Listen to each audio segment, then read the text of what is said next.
Exclusive! Pasukin natin ang beautiful White House ng DNA Sisters. At ang true story kung paano nabuo ang grupo.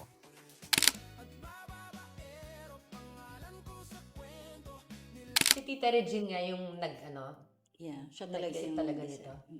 Na Kasi parang, ang tara, kami let's do talaga. it. Ganon? Hindi. Or matagal pa. She just present it.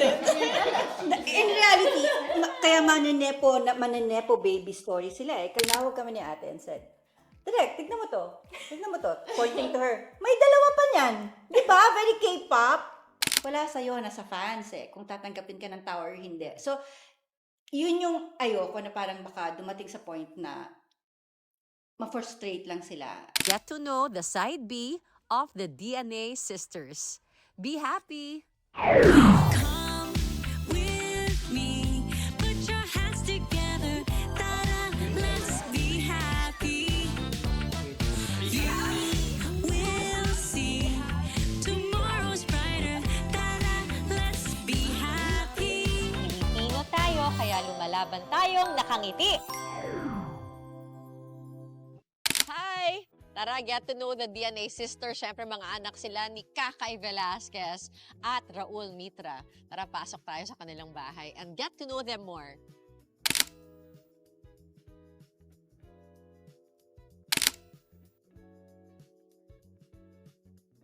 Pagpasok mo sa loob, ito ang klase ng bahay na type ko.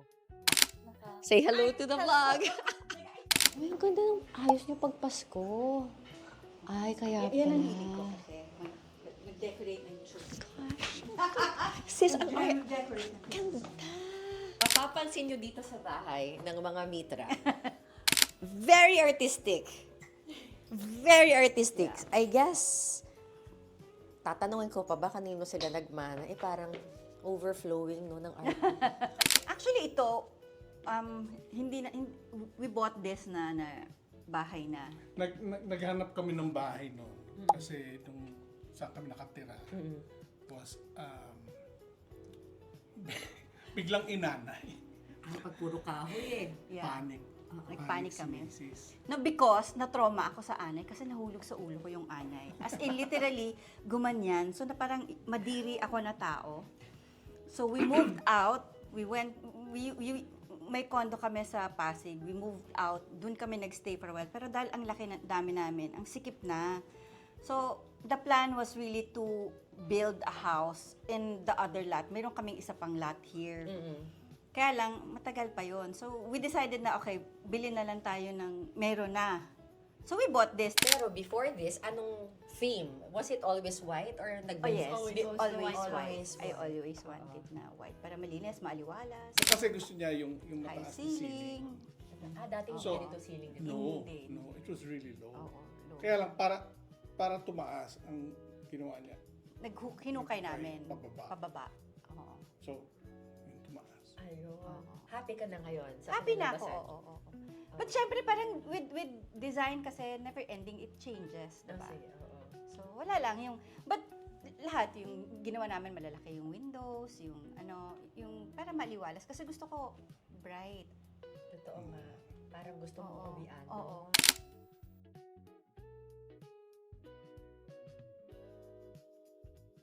Ang lupa, alam mo kung gano'ng kataas yan? Ganyan kataas yung original lot. Tapos garden. Ano siya, garden, as in grass. So, ayoko ng putik eh. So, minarbol ko na lahat para walang putik. Saan ka kumuha ng idea? Wala, sa Pinterest, mga ganon. Basta, ano lang.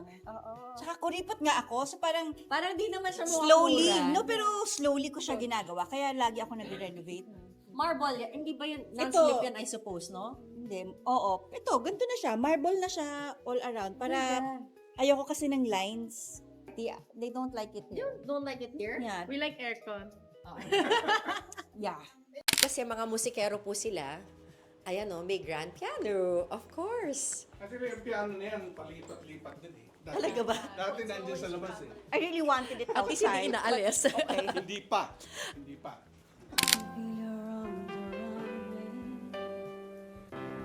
Together we go insane, but when to where I should be. Wait lang, ang music dito sa family ninyo, like ano to, parang, is it in your vocabulary, sort of? Dahil musikero kayo pareho. Papa, Hindi, not really. We don't even sing that often. I mean, you always say na I sing a lot, but I really don't remember singing. Well, minsan we do karaoke. nakalimutan mo na yung singing career mo? Hindi ko. Mommy, you sing randomly. Like, Random, but No, you but- know, like yeah. when you're singing something, like, I would sing kasi narinig ko or no, whatever. sometimes But we're eating and then you start singing. yeah, like, kung ano yung golden. narinig ko. No, But I don't sing like seriously. Yeah. It's like, I don't know. Even when you're not trying Random. to sing seriously, it still sounds good. So of course, char. But yeah, it's remote Humble na. ayaw aminin singer siya. Oh, hindi. No, she was never, well, I don't know, ang sabi mo ha, hindi siya comfortable na naging... Performing. I like singing, I like the Performing. recording, I like the artistic part, like the creative, like picking for song, arrangement, ganyan. Yun ang hilig ko. But live performance, hindi ko siya type. Na-anxiety I'm ako. surprised. May stage fright talaga ako. Di ba you used to perform also? Yes. But that's why, pag Ano, nagpe-perform pinilit ka lang ako, nun? hindi, yung parang nung time na yun, wala akong work. And then sabi ng tatay ko, kumanta ka na lang. And then may offer. Ko, okay. Parang nagka-offer sa akin because of my look. Of the very way, edgy. edgy ako. Tapos parang, at the time, uso yung mga alternative music. Tapos, payat ka, di ba? Yeah, yun yung, parang nagka-offer ako kahit hindi pa ako narinig kumanta. Nung time na yon ha. So, okay, sabi ko, okay, fine, wala na akong work. I'll try it. Narinig ka naman. But, narinig naman. mga But, you know, teatro. but, She's doing yun, theater yeah. also at the time. Mas type ko yung theater kasi marami kayo sa stage. I see. Hindi ka masyado focus sa ano. Tsaka ayoko ng lead. Gusto ko yung swing, ay, chorus ka lang. Gusto So, ko ganun. komportable kang manager. Hindi ikaw yung road manager ni Yes, Reggie. oo. Ikaw yung manager niya. Yes. Comfortable ka doon. Yes. That's more my thing. Kasi mas business-minded talaga ako. Kasi as a talent, hindi siya pwede magsungit. As a manager, yun ang trabaho niya. So, Grabe ka naman. sakto. Pero ang galing lang. Tay lang, meron ba yan sa lahi ng mga Velasquez ang talagang performer? Yung si Papa mo, di ba? Si Papa tsaka si Mama, they both, kumakanta. They both sing. Pero, hindi talaga performing. Like, my mom plays the guitar, yung tatay ko talaga maganda yung boses noon kumakanta. So nung nagliligawan sila, si Papa yung kumakanta, si Mama yung nagigitara. Oo, pero hinaharana niya yung sarili niya. Kasi siya yung nagigitara. But, ganun. Does it always have to mean something? Yung mga Hindi, pyesa sa bahay? Actually, ito second hand lang dahil hindi namin afford the time. This is just a second No, hand. it's funny kasi I don't play this as much as you would think. I have my own. Yeah. I have my own. Yung contraption, yung I have, the yeah, techie stuff. the techie stuff sa up studio, in the studio. So, but we wanted it kasi like Esri and Tasha started learning piano also. and then because I was online school, I was homeschooled, so I tried really hard in the beginning, but then because it's like self-discipline, and I didn't have a lot of that, and then I had a lot of free time, and Daddy was like, I signed you up for piano, so I didn't have free time anymore, and then I did piano like every other. It was a lot. I don't remember. It was like every other day or twice a week, something like that. Yeah. But it's because she started first, right? Because Esri wanted.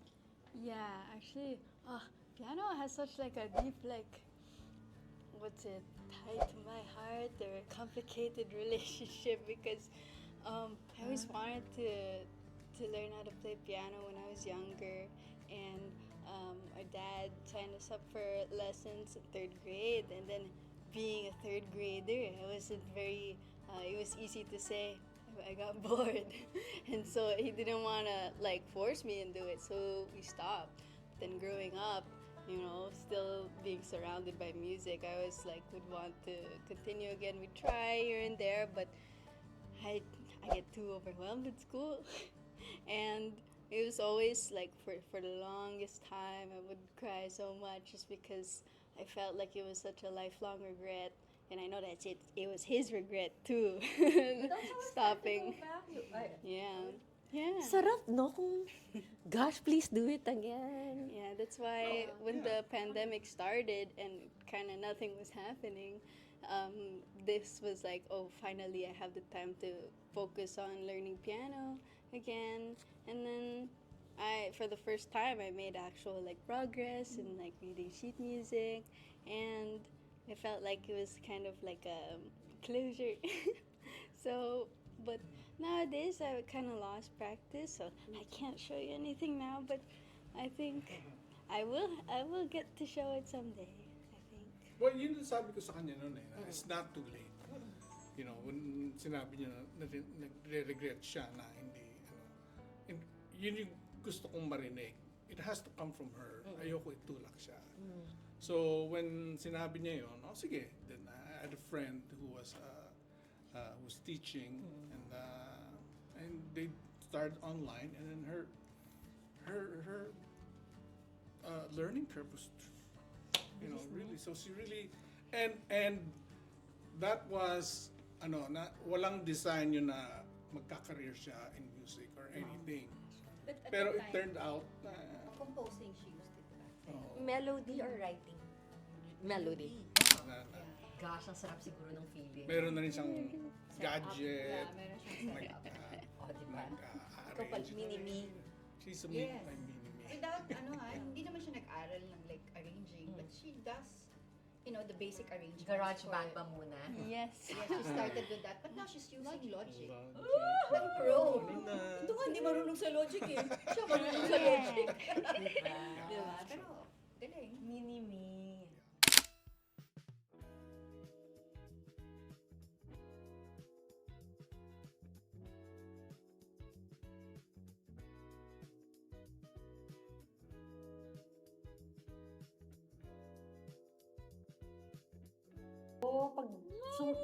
I like this spot.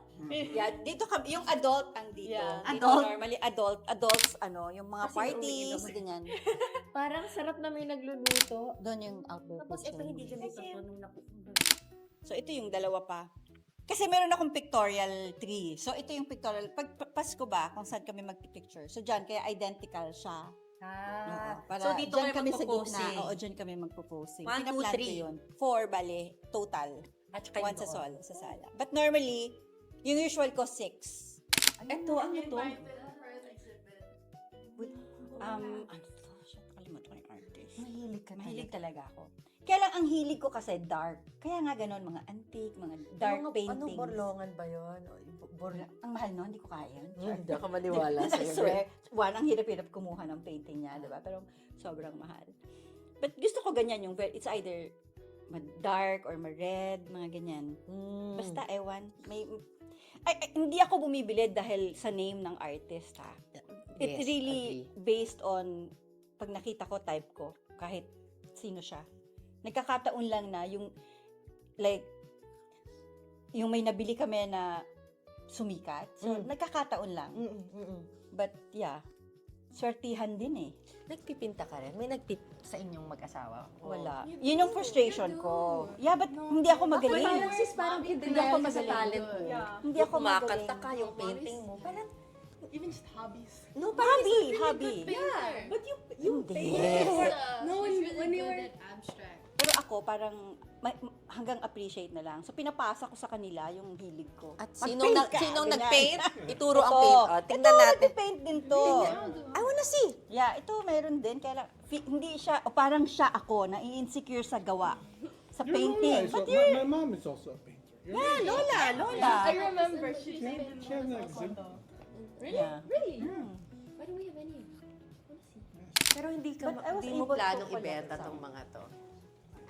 Kasi ako, gusto ko siya because, hindi ko siya kinolect because of the names. Oo. But because I really like it. So parang may attachment ako. Oo. Hindi siya for investment. Ang ganda. Like, for some, diba? I wanna see. This one over here. Small one. Kanina yung clear.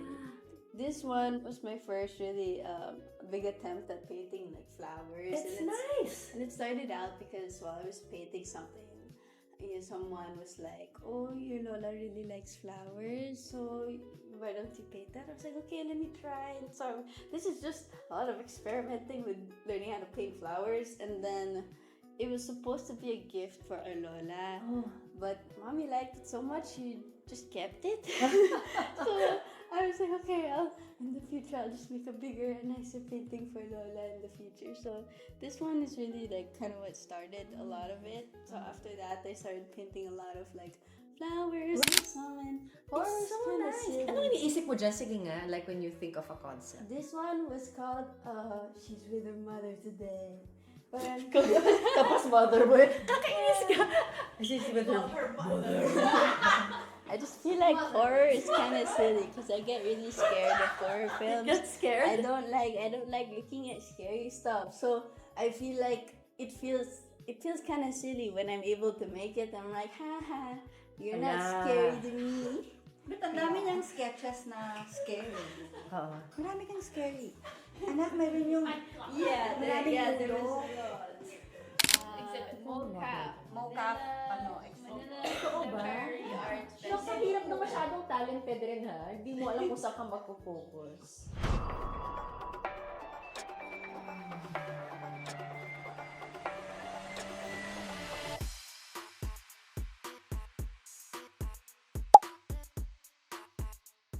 Report nila kayo sa lahat maliban sa singing. Yeah. Actually, oo. Kasi talagang as much as possible, hindi talaga eh. Hindi Medyo talaga magulo yun, hindi. ano? Isipin mo, lahat ng interest nila when it comes to art. Medyo push naman. Yeah. Yung singing, medyo Yes. But you did naman say no. We didn't say no. Hindi siya bawal. They just But tried to it's distract us. it's No, because not encouraged. We didn't encourage. ever since like grade 2, I wanted to take voice lessons. But then they never got me voice lessons. You always said like, oh, I can't find a teacher. But that's oh, you don't true, have though. time. You Tapos always they put say me in ballet. Kasi, yeah. I wanted voice lessons talaga. Pero ballet pa yun eh. You can't have too many kasi hindi na kaya ng schedule with school. Yeah. Si Tita Regine nga yung nag-ano, Yeah, siya talaga nag-isip yung talaga nag-isip. nito. Na Kasi parang, ang tara, kaya let's talaga. do it. Ganon? Hindi. Or matagal pa. She just presented it. In reality, kaya manenepo baby story sila eh. Kasi how it started, it's their anniversary. It was their anniversary. Direk Lauren and Tita Cory was there. And Julia and may panganay was there. And tinawag kami ni ate and said, Direk, tignan mo to. Tignan mo to. Pointing to her. May dalawa pa niyan.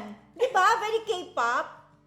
Na kumakanta. Alam niya kasi yung panganay ko, shy eh. So, mayroon pang ganyan. Kasi wala pang sisters na group. Marami ng group, but not sisters. So, it was really her idea. And then, the next thing, nag-meeting na and all, dire-diretso I na. was so surprised because that was the first time she mentioned it, I think. Yeah, oo. And, She would joke about it sometimes.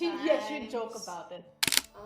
I don't know. I think it was hard, especially in the beginning, like what Ezra was saying, because it's not just about our tita and our relationship with her, but also like wanting our own identities, like from each other. Like we didn't want to just be known as like sisters, like especially because I was the youngest. I was always compared to them, like in school, like academically and skill-wise. So I wanted to do my own thing, which is why I wanted to, do audition for other things about them, which is why, this is really hard in the beginning. So, but now it's hard because for a whole different reason because of the comments with us. But I think, we know that we're lucky and very privileged to have the opportunities we have because we're also aware that we have a lot of opportunities right now and we get a lot of attention because of her. But we're just trying to prove, through our own work and effort that, we're deserving of it too. But That's all you can do. Yeah.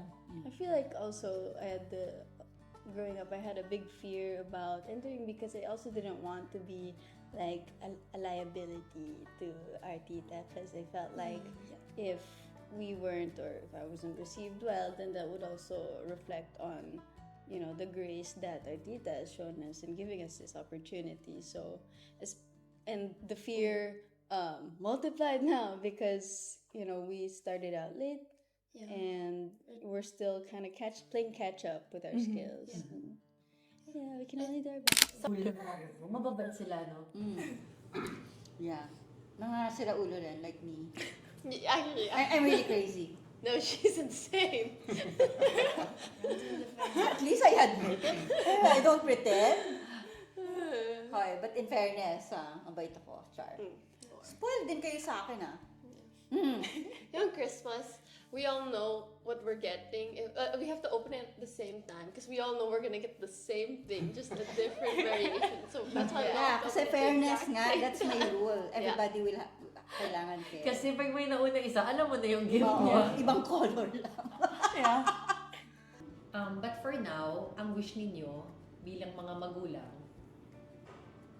I want them to be successful, but kahit hindi nila matupad yun, I want them to try at least. Kaya I'm really happy na nangyari to sa kanila eh. At least they're trying. I had no idea kasi na even Esri wanted to do this. Kasi siya because she was already graduating. So I always felt, and she was doing, your major was information design. So she could have done anything. She paints. She could have done anything, and I think she would have been successful in anything, you know. So I didn't think that this was something that you wanted to pursue. Actually, you She did. does, as a solo. No, as a- Solo is what I remember. It was before, it's near the end of high school. We were really afraid about the results of the college entrance exams, and it was around the time where it really hit me na I wanted to pursue music. And at that point, I hadn't gone back to piano. I had been doing a lot of musical productions in school and composing songs, but I already felt like, okay, it was kind of too late already, and everybody my age, even I feel the same way now, everybody my age has been doing it all their lives, and they're already so good now that I can't really compete. Nah.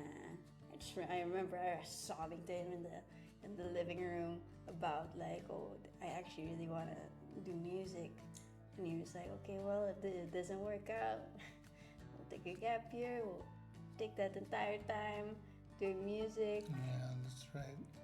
It was, yeah. also as parents, I feel the journey here. As parents now and looking back, or is it something to look back on, or are you just saying na lahat nangyayari sa tamang panahon? Pinanghihilayangan mo ba? Or no such thing na eto na yung pagkakataon natin, hindi naman binigay noon eh. So ngayon na lang natin gawin yung best natin. Gets mo ba yung tanong ko? I think it's good. You could look at it like that. Ako kasi I tend to regret too much, and I tend to look back, and I try not to be pessimistic, but I am. But like what she was saying, because she was going up against mga people who've been training. Ako kasi bata pa lang, nagle-lesson na.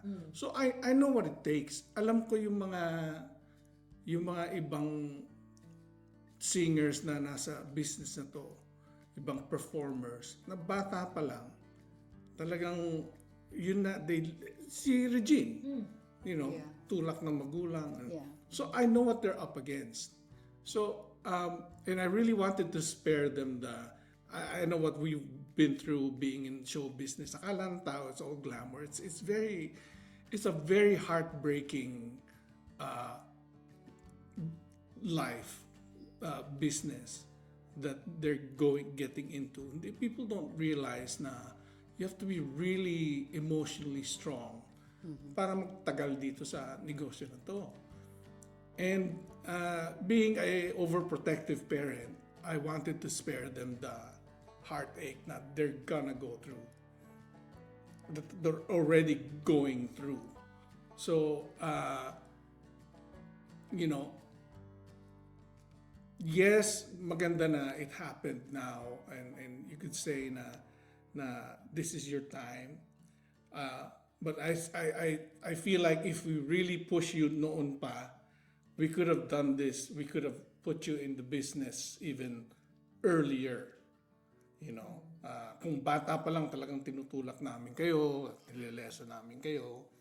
Kaya lang, who's to say na, That would have worked. yeah, kasi like, kung ako kasi nangyari sa na-burnt out ako at a certain point.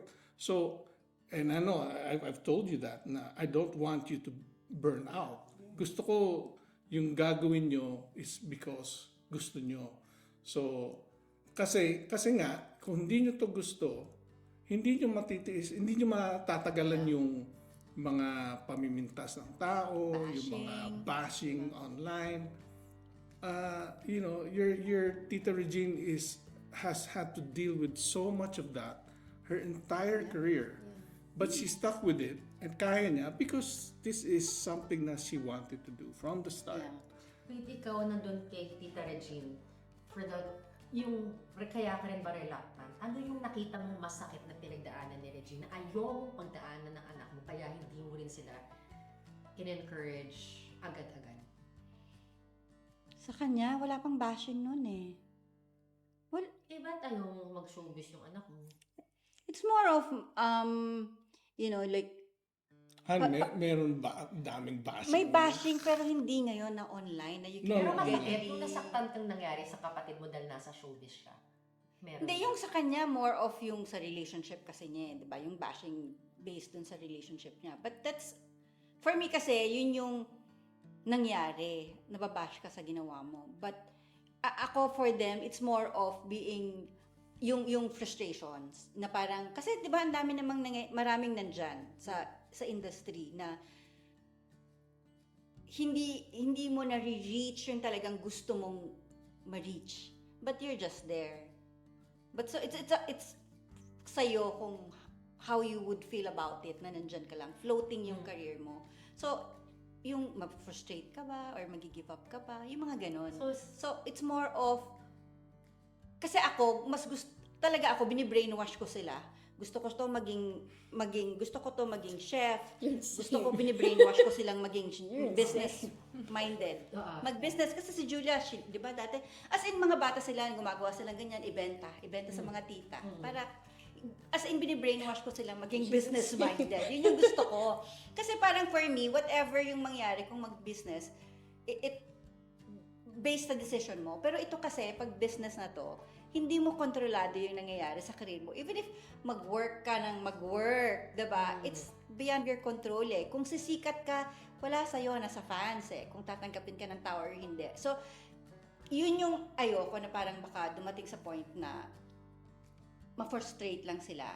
And then they're not young na kasi, diba? So, parang mahirap na mag-switch ng career.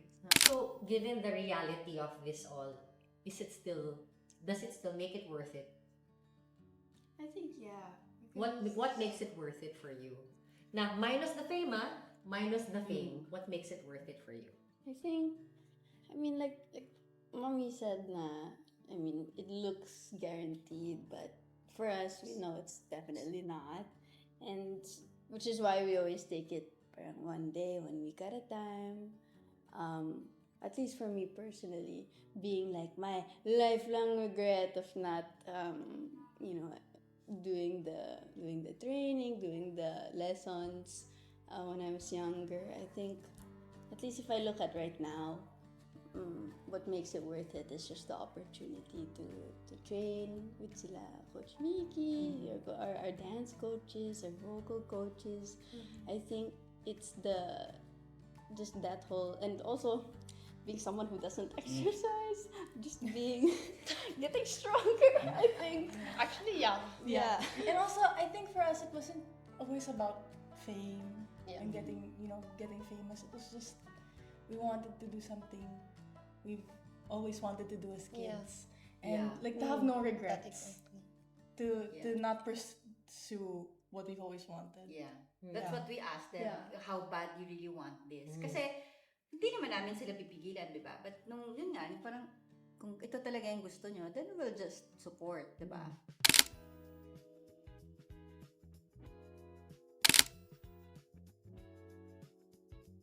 And that's the other side of the DNA and their family. Be happy!